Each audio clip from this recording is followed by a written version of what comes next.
Now let me help you to replay the feature of the Xenon chamber.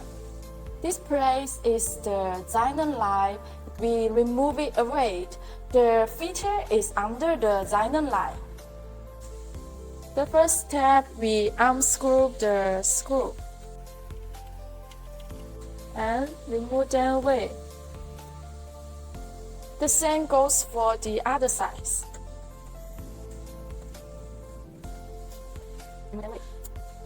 Now let's open the door of our chamber. Press the feature by hand and remove it. You can see this is our features.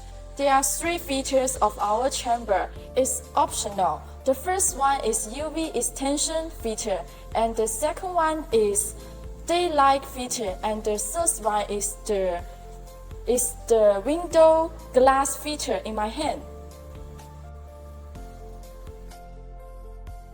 We just put the feature on the chamber.